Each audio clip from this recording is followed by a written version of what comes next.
All right, all right, all right. Raptors pulling it out. What was it? 125 to 110? Yeah, 125 to 110.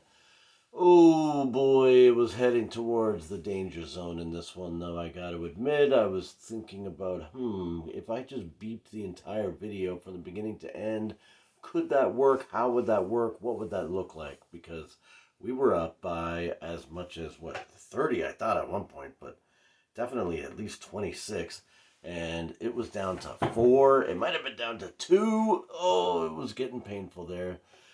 At the end, in the fourth quarter, thank goodness, Mr. Fred VanVleet, my man, just kidding, I'll circle back on that in a second, but yeah, Mr. VanVleet decided enough is enough. They hadn't scored for at least a couple minutes. And man, Fred just decided, you know what, I'm stealing the ball. He stole it. He pried it. It started with a little poke, and then he lost control of it a little, and then he went in for the kill and got it. Passed it to Scotty Barnes, who just decided to take it to the rack, for a nice dunk. And that was the momentum changer. We managed to get the ball back under control, and we managed to bring it home to the end of the game. Now, what the heck happened in the second and third quarters? We come out, we have 45 in the first quarter, I believe, killing them, trouncing them, and doing the right things, moving the ball, mixing it up, multiple scorers, and extra passes. Like, there was I'm trying to think of some of the plays that happened in the first quarter. There was a Scotty Barnes extra little pass to Jakob. And Jakob had a night. They did a little pick and roll. Jakob dished it out to OG. They were sharing the ball, and it was very nice to see. It was good basketball. It was, what we were talking about on our Raptors in Black and White last episode, which, check that out. There should be a link down in the description to get at least over to the channel. There'll be a link in a second up here at the end of the video to check it out. But yeah, nice work, moving the ball, like I said, but then all of a sudden in the second quarter and the third quarter, it just falls apart. It went to poop, went the wrong direction. And then all of a sudden, I don't know why we can turn it around again. So it's got to be, I think there's some kind of psychological thing going on with the team sometimes when they're just missing shots. They can't score. They seem disorganized. I mean, I was going to come on here and really go into Nick Nurse if we lost this game, because he just seemed to be letting it go out there. No plan, no strategy to stop them, no ability to maintain our effort. Like, he's on the post game the other day, or no, maybe that was a practice. It might have been a practice presser that I saw the clips of. And he's going, we got great basketball for 10 minutes, and then we got bad basketball for 15, and I'm trying to show these guys that there's still some good basketball in there. And again, maybe coaching these days with all these egos and all this big money, I mean, it must be awkward to manage people that make 2-3 times your salary. I realize that. But, I mean, come on, man. You're still the coach. I'm sure you'll get some support from management if you try to bench somebody, give them a little extra or a little less minutes, or give somebody else a little extra reward for doing what it is that you think you need to do. So, yeah, anyway, quickly going over some stats. Fred VanVleet went cuckoo, 36 points, 7 assists. I thought they said that he had a double-double. Oh, talking about Jakob Poeltl, I guess. I thought they were talking about Fred VanVleet at the end there. Sorry, because he made a pretty sweet shot to kind of put the nail in the coffin to get the third tier guys out onto the floor for garbage time. Which, note Delano Banton. I don't know what Delano's doing, man. My Etobicoke boy, I saw you there. You were wearing like some street clothes. I mean, I know they got you going down to the 905, but come on, put in the work, get some minutes. But yeah, those guys came in at the end. So some of the stuff I heard though, like Will Barton was officially dubbed our backup point guard. He's got the same stat lines as Malachi Flynn. In fact, he's got closer stat lines to Juancho Hernan Gomez, who thank goodness we got rid of. But what the heck, Will Barton? You got 10 minutes out there? He made one field goal, attempted three. Uh, yeah, and his made field goal was like a sort of a funny give and go play that he did with Yakum, where he passed it and then ran into the bucket or ran into the, into the paint to score the bucket really close. The rest of this, no offensive rebounds. He had one defensive rebound. That was probably just the ball came to him. One steal and a foul. 2 points. He was a -6. I'd rather see Malachi Flynn in there.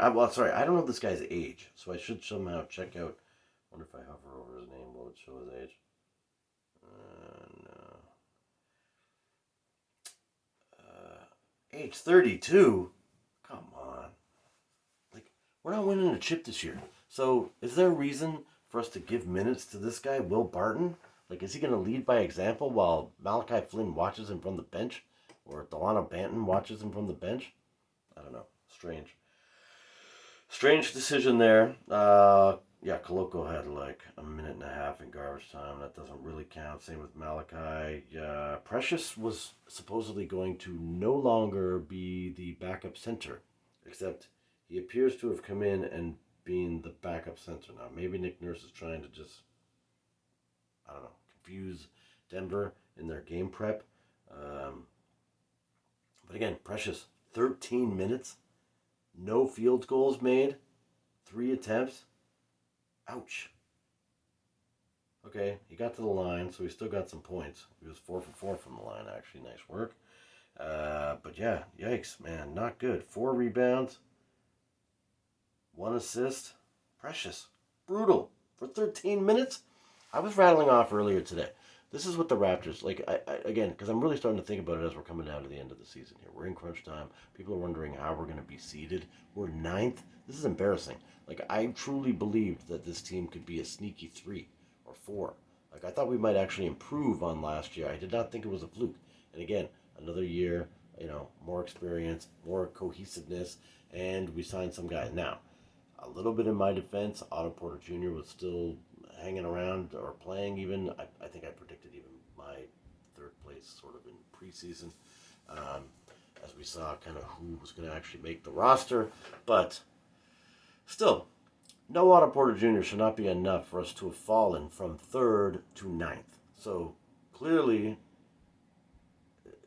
some people have regressed, and it doesn't seem like some of our backup guys are maybe ever going to play again. So this is where I'm going, is what are we doing? What are we going to do? Like, are we going to end up in the playoff play-in and bounced out at first?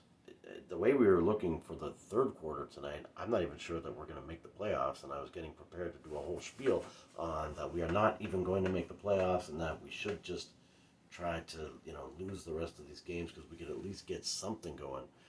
Get rid of Van Vliet in a sign and trade, and then just, try and add a couple more pieces. But it doesn't make sense to even say that out loud. So this is what I was going to say 2 seconds ago. Fred Van Vliet, I mean, he drops 36 tonight. Okay, 36. I realize that's not normal, but you should be able to rely on Freddie Van Vliet for at least 20. I think he's too greedy when he gets 36. Actually, what was his percentage? Man, 59 for Fred. That's fantastic. And 66 from 3. So, okay, no complaining. So anyway, let's just put let's chalk that Fred down for 20. Okay? So now we got 20. Pascal Siakam should be good for 20. Probably should be good for 25. He was averaging like 27 for quite a while there. But again, let's put him down for a 20. Okay? So now we're at 40.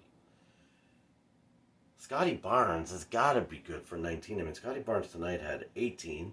So that's not too bad. So Scotty, another 20. Now we're at 60.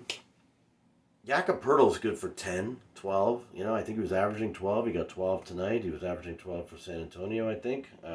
That's solid. 12. That's cool. So what do we got? 20, 40, 60. Another 12. We're at 72. And OG has got to get us. OG needs to step up. He got 24 tonight. So again, I'd like to commit him to a 20. He should be more like 24. Pascal should also be more like 24. But even if we're saying 20, 20, 20, 20 for them, that's 80. We got Jakob added in there for 92. How can we not add a Boucher? You got 6. Precious needs to get 8. And we should be winning these games. If you can get 100 and... Sorry, I lost where I was at there. So what did I say? 92. Let's just give... Boucher should be getting 10. So, to make it nice, easy numbers, give him... If we get 8, we're at 100. If we get another 10 from Precious, 110.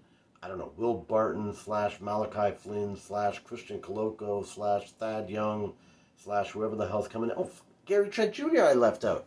Gary Trent Jr. would be getting 20 if Nick Nurse wouldn't keep messing with his head. So, anyway, my point is, we're well over 120 with those point totals. And, okay, obviously you're not going to get that every night.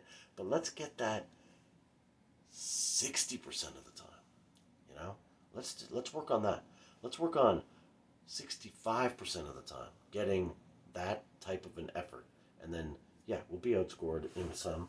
We'll be out rebounded. We'll be outmatched in the last couple of minutes of crunch time. But our crunch time numbers are horrible. I want to just check this. I was talking about attempts. So field goal attempts, we've got 93. Like, they were at 76. Now, okay, I realize we beat them, so thank goodness. But, we're shooting 52%. They're at 55%. It's a shooting problem, man. We got some non-shooters. But again, if I quickly just run down their list, like Michael Porter Jr., man, that guy is insane. 61% shooting from the floor, and Aaron Gordon 60. It's actually 62 if I round it. Nikola Jokic. No wonder this guy's the third MVP potentially in a year. 77% shooting from the floor. I mean, holy macaroni. And Bruce Brown, 71. Why can't we have a rando Bruce Brown that just, comes off the bench and gets us 71% shooting? Because it's not like he only shot it once. Bruce Brown, 7 attempts, and he hit 5 of them. Crazy. Anyway, Raptors. I don't know what's going to happen. I'm not sure they're going to make the playoffs. I'm not sure they're going to, if they do get into the play-in, make it out of that round. I really would love to see a little more pass, the third pass even, to get the open look. I'd like to get this shooting percentage up a little bit higher. I'd like for some more consistency from just the big 5, the big 6, OG, Freddie Van Vliet, Scotty B, Gary Trent Jr., Fred, Jakob. I hope I didn't repeat myself there. And then, Boucher and Precious, just get in there. Anyway, guys, thanks for watching. Really appreciate it. Check out the Raptors in black and white. We went a little bit more in depth on some of Fred Van Vliet's comments and some of the refereeing stuff. I don't know if I actually think maybe sometimes I should pop on and just do separate videos on those. Let me know in the comments if you'd like any of that kind of stuff. Check out my Raptors in black and white here. Subscribe to the channel over here. And we will see you all in a few days. We got OKC coming up next, I believe. And, oh look, they're beating Brooklyn with a couple minutes left, 6 minutes left in the game. Anyways, thank you for sticking around. Please like, subscribe, share with a friend. Appreciate it.